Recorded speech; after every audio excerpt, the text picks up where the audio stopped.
Olá pessoal, estamos aqui mais uma vez para darmos continuidade, sequência ao nosso curso de extensão do estágio híbrido da gestão educacional.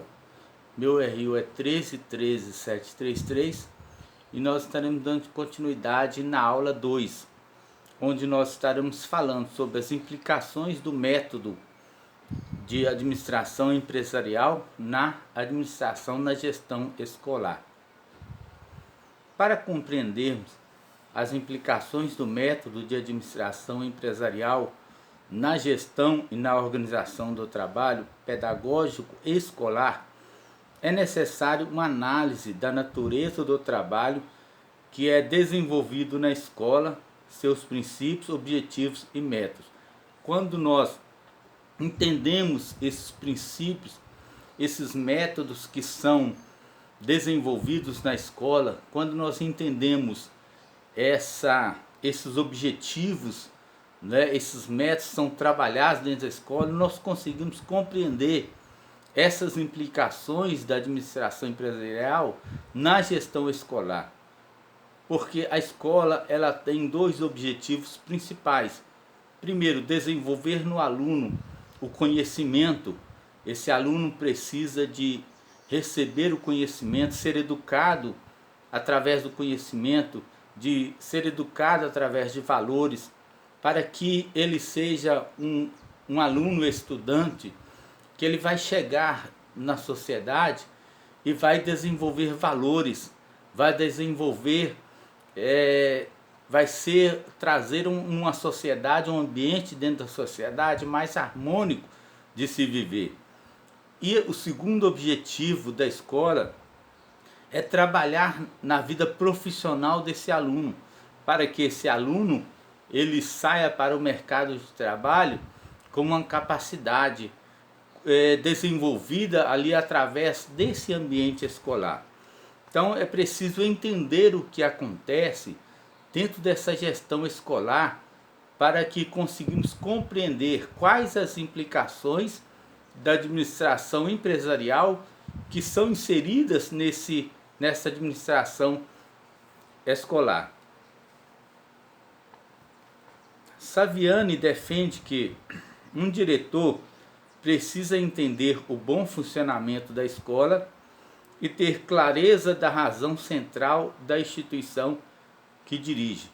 Então, mais do que nunca, é uma necessidade primordial que esse diretor escolar ele tenha um conhecimento dessa organização que ele dirige, que é a escola. Ele precisa conhecer a fundo essa administração, desde do professor ali, dos métodos usados em sala de aula, até a administração na questão da gerência escolar. Ele precisa conhecer com muito detalhe o funcionamento dessa escola. Ele precisa ter clareza dessa instituição que ele está dirigindo. Por quê? Porque se ele não tiver essa clareza, ele não conhecer a fundo os métodos que são empregados na escola, essa escola ela não vai conseguir atingir os seus objetivos propostos. Ela não vai ser uma escola que vai ter sucesso, que vai ter os seus métodos, os seus objetivos sendo definidos de forma clara. Saviani ainda defende que o diretor da escola, comprometido com a qualidade educativa, deve ser antes de tudo um educador. Antes de ser um administrador, ele é um educador. Então, o que Saviani defende é que quando esse diretor ele chega a essa função, a esse cargo, antes de mais nada, ele precisa ter passado por essa função de educador. Ele precisa ter no seu currículo a experiência de um educador. Porque sendo assim, ele vai conseguir gerar melhor essa escola.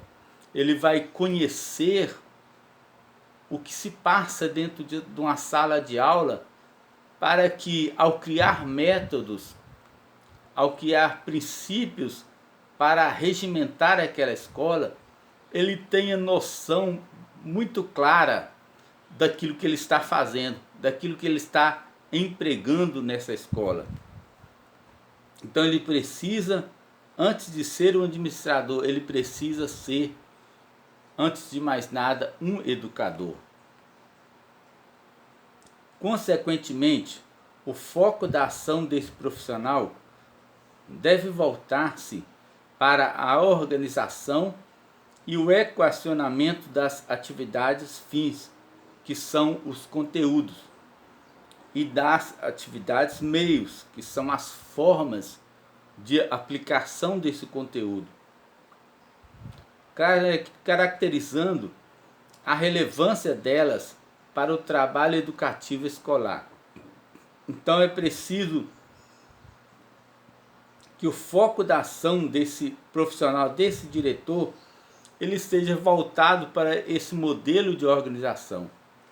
Ele precisa estar bem a par do conteúdo, que são as atividades fins, e ele precisa também conhecer as formas de aplicação desse conteúdo, que são as atividades meias. Ele conhecendo essas duas formas, esses dois métodos a fundo, com muita clareza, ele vai conseguir ter uma boa relevância no seu modelo de trabalho, no seu trabalho educativo. E Savane ainda vai enfatizar o seguinte, que em termos concretos, entretanto, essa unidade de forma e conteúdo é uma unidade contraditória, estando o diretor continuamente sujeito ao risco de atrofiar o conteúdo educativo da escola, atividades fins, hipertrofiando em contrapartida a forma, que é atividades meios, chegando mesmo a operar uma inversão que tende a subordinar o fim aos meios. Então, se o diretor, ele não for um diretor que ele conheça as suas atividades com muita clareza, ele pode incorrer nesses dois erros. Ele pode estar atrofiando o conteúdo, ele pode estar dando outra forma ao conteúdo, ele pode estar desviando a essência do conteúdo, e assim ele pode também estar hipertrofiando a forma, que são as atividades meios. Diríamos, pois, que o diretor se vê concretamente diante de dois focos de pressão do sistema, que privilegia a forma sobre o conteúdo, impondo um conjunto de exigências burocrático-administrativas. De outro lado, a pressão do conteúdo educativo, que necessita ser desenvolvido no interior da escola, sem que ela se descaracteriza, se rotiniza e perde a razão de ser. Então é preciso que o diretor ele vai sofrer essa pressão na questão do conteúdo escolar, e também a pressão também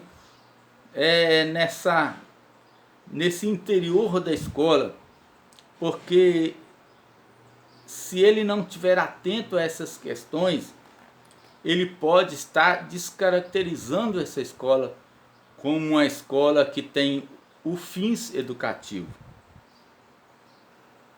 Então nós percebemos que, em termos ideais, caberia ao diretor efetuar a mediação entre os dois focos de pressão, saturando de conteúdo as formas que decorrem das exigências da chamada instância superior, o sistema. Sua ação se dirige então no sentido de subordinar e adequar as prescrições administrativas a finalidade educativa colinada no interior da escola. Então ele precisa saber equalizar essas pressões, ele precisa flexibilizar essas pressões para que seu trabalho seja um trabalho eficiente.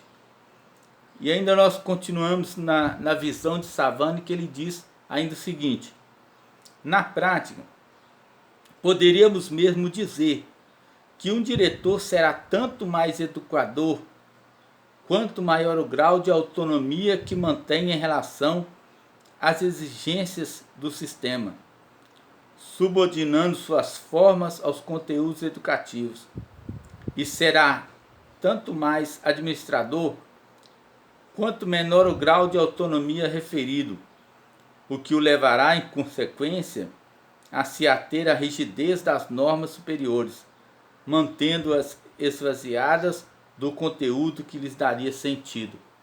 Então, quando esse diretor ele se adequa ao sistema das normas superiores, ele passa a ser um diretor mais na questão administrativa.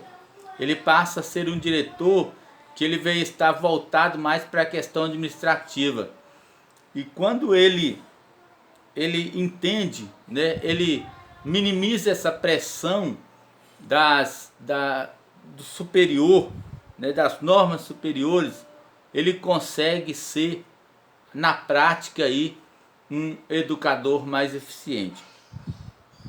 Então, o papel da escola requer do diretor a clareza de que cabe à equipe diretiva e pedagógica atuar no sentido de criar as condições necessárias, os meios adequados e os recursos didáticos para que se concretizem qualitativamente as atividades fins da escola e a mediação dos conteúdos aos alunos. Então é preciso que esse diretor ele tenha clareza do que cabe a essa equipe pedagógica. Ele precisa ter, né, essa clareza para que ele crie condições necessárias para que esse conteúdo escolar, para que os objetivos, as formas de emprego desse conteúdo escolar, ele consiga atingir seus objetivos que lhe são conferidos. Então, se o diretor é compromissado, tenderá a dar prioridade aos fins da educação escolar, aos aspectos pedagógicos, em detrimento dos meios, aspectos técnicos. Então, o professor que ele é comprometido com a educação, o seu foco se voltará para os aspectos pedagógicos e não apenas aos aspectos técnicos. Porque se ele volta para os aspectos técnicos que cabe à administração, o seu conteúdo, o conteúdo pedagógico, ele vai sofrer detrimento. Então é preciso que o diretor se foque, né, mais nos aspectos pedagógicos. Uma das implicações do uso da administração empresarial na gestão escolar ocorre quando o diretor direciona suas atividades com base nos princípios de gestão estratégica empresarial. Então, quando o diretor ele vai trabalhar, né, as suas atividades com base nos princípios de gestão estratégica empresarial, ele vai fazer com que essas implicações da administração empresarial ela esteja presente nesse ambiente escolar. Então a tendência aqui então é priorizar as exigências do sistema e as prescrições administrativas, o que repercute no processo pedagógico, limitando o cumprimento da sua função educativa. Então o diretor ele vai sofrer essa pressão ele vai estar lidando diretamente com a pressão, que são as exigências do sistema, que são as prescrições administrativas. Então, ele se voltando para essas pressões, isso consequentemente vai repercutir no seu processo pedagógico, na sua forma de educar essa escola. Todavia, a utilização desse método é inviável desde que sofra as devidas adequações a fim de não prejudicar o cumprimento da função essencial da escola. Então, ele precisa utilizar, né, esses métodos sem, contudo, ele venha sofrer detrimento ou ele venha a prejudicar o cumprimento, a função primordial da escola, que é trabalhar na forma educativa do aluno. Outra consequência da administração geral na gestão escolar, e não menos importante que a descrita anteriormente, refere-se ao conteúdo técnico, mecanismos gerenciais e controle do trabalho alheio, aspectos priorizados na administração empresarial. Então, Paro, ele vai trazer uma contribuição para entendermos melhor sobre essas implicações da administração empresarial na gestão escolar, como elas estão ligadas diretamente ao papel do diretor. E o diretor precisa de ter esse equilíbrio, ele precisa de entender, de saber lidar com essas pressões da sua forma administrativa e também da forma educacional ali da escola, o seu processo pedagógico. Não há dúvida de que as conquistas teóricas da administração capitalista poderia fornecer uma consistente contribuição ao incremento da produtividade da escola, desde que se processe a efetiva racionalização das atividades e a sistematização dos procedimentos no sentido de um ensino de melhor qualidade. O que se verifica, entretanto, no dia a dia das escolas é a hipertrofia dos meios representada pelo número excessivo de normas e regulamentos com atributos meramente burocratizantes, desvinculados da realidade e inadequados à solução dos problemas, o que só faz agravá-los, emperrando o funcionamento da instituição escolar. Então, o que nós podemos observar é que Paro ele vai trazer, né, ele vai pontuar aqui o que ele diz, que não há dúvida, né, que essas conquistas teóricas dessa administração capitalista, né, poderia fornecer uma consistente contribuição ao incremento dessa produtividade da escola. Então, na sua visão, com toda certeza, essas conquistas teóricas, elas tendem a trazer essa contribuição. Então, desde que, né, as atividades, né, sejam racionalizadas e sistematizadas os procedimentos para que se tenha um ensino aí de melhor qualidade.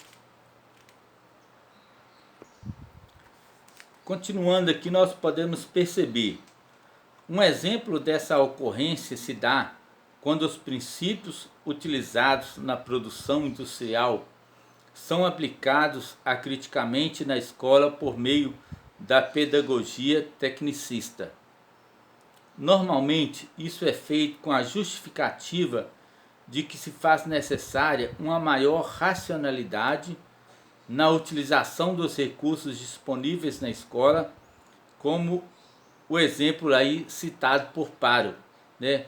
Onde ele diz o seguinte: o reordenamento dos currículos e programas em bases mais funcionais e objetivos, o planejamento meticuloso e a divisão em unidades menores das atividades didáticas, o acompanhamento do trabalho docente e discente por supervisores e orientadores especificamente habilitados por essa tarefa, tudo isso visando a maior eficiência na obtenção dos objetivos educacionais.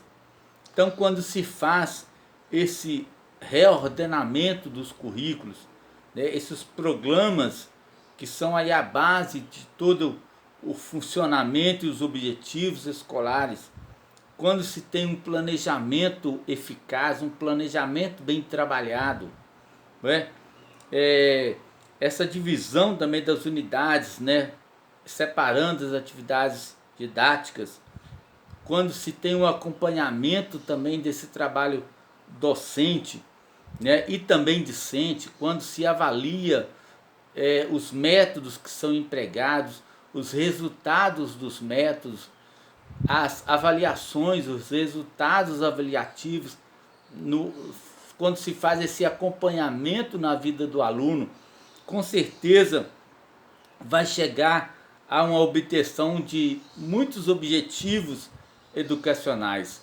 Vai se ter aí um resultado muito mais eficaz desses objetivos educacionais.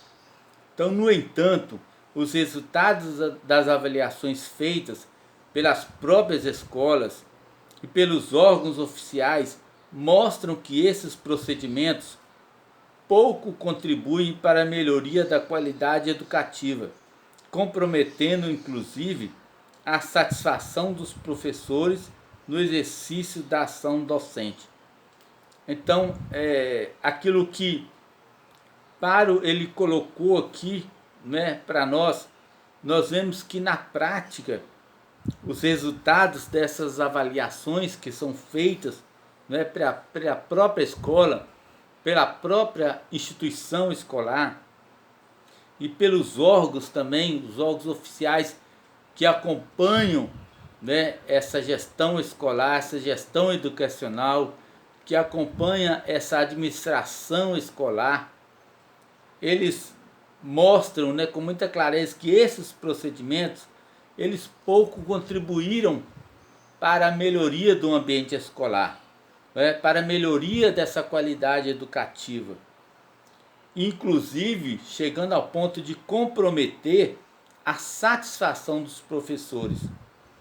Quando se compromete essa satisfação dos professores, nós vemos que o fracasso do ensino está decretado, a falência do ensino está decretada, porque o professor ele precisa ser alguém que ele se sinta motivado com os métodos e com as técnicas que ele está empregando em sala de aula.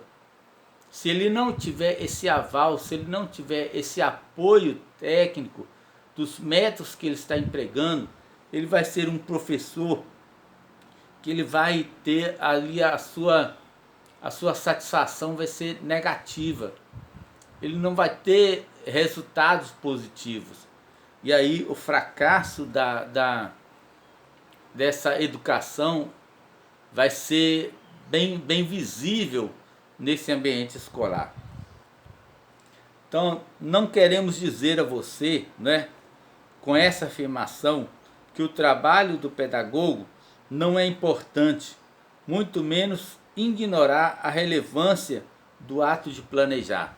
Então, nós estamos dizendo que não é necessário planejar, é preciso trabalhar nos métodos, é preciso trabalhar no planejamento, mas o professor ele precisa criar ali o seu próprio método baseado nos métodos propostos para o emprego ali na sala de aula.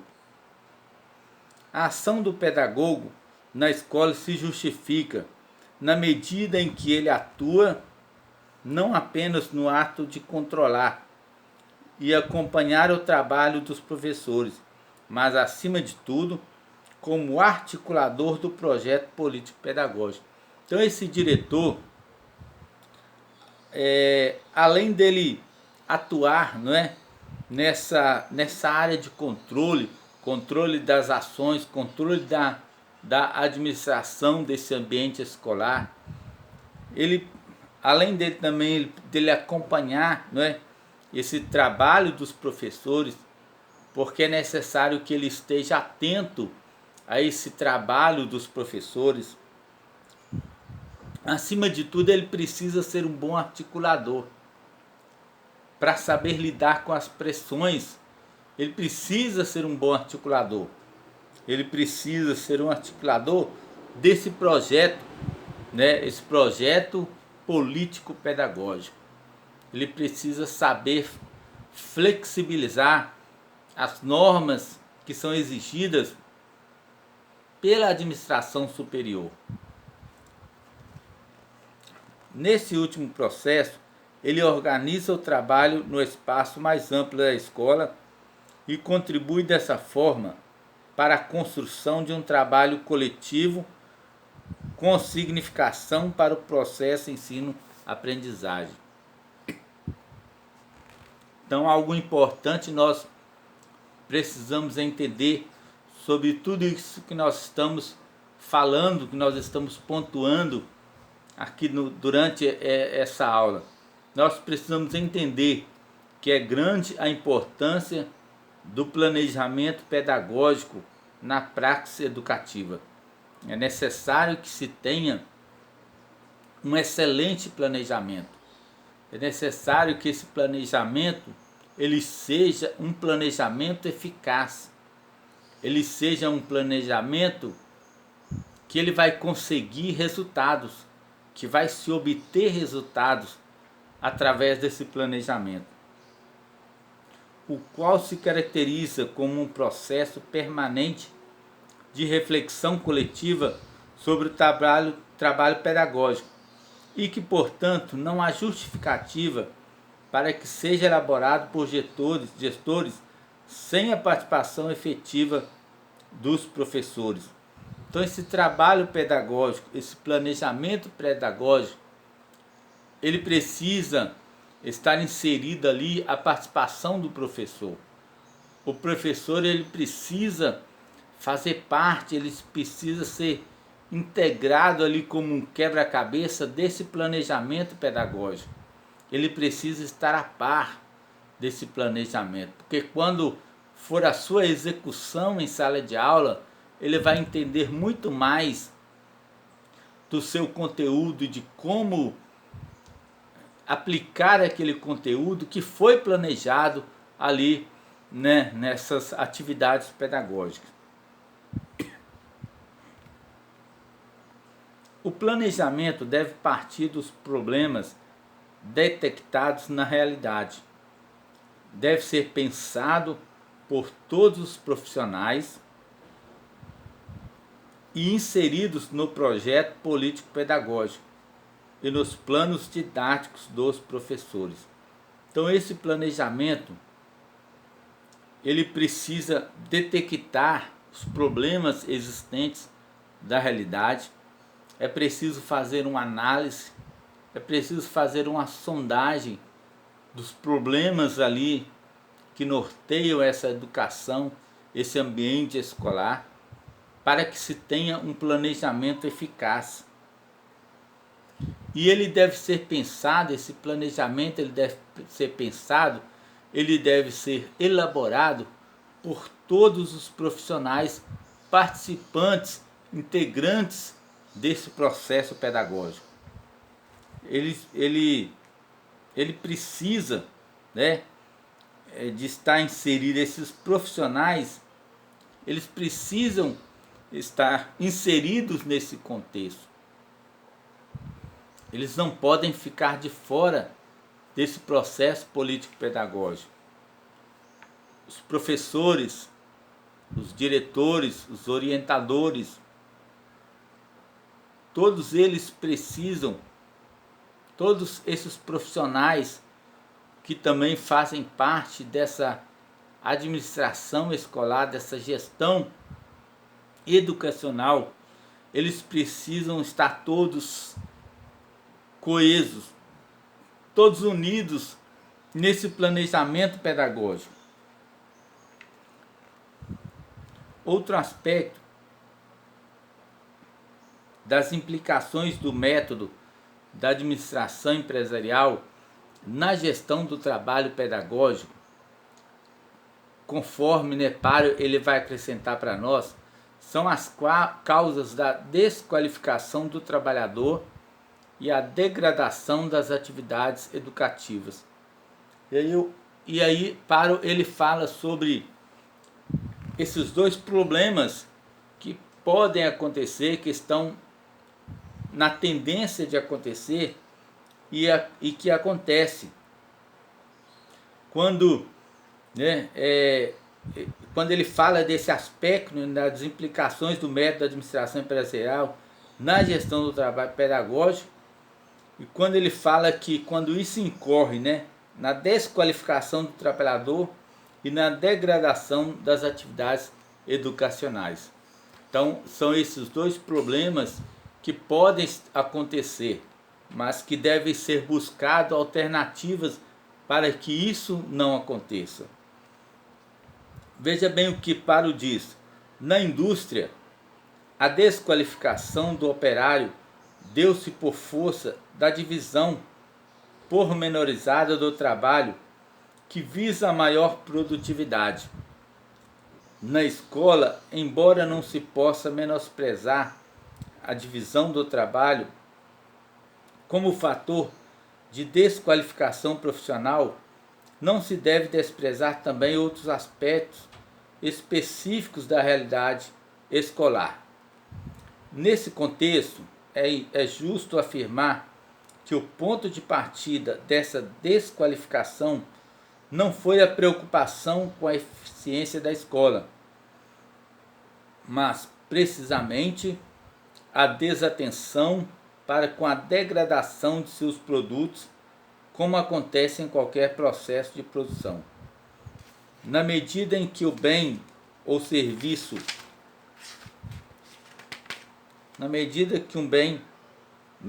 ou serviço, ele a ser produzido, esse serviço a ser produzido, ele pode ser de qualidade bastante inferior, passando-se a utilizar em sua elaboração meios de produção e mãos de obra de qualidade, né, também inferior, os quais estão disponíveis geralmente em maior quantidade e a preços também mais baixos.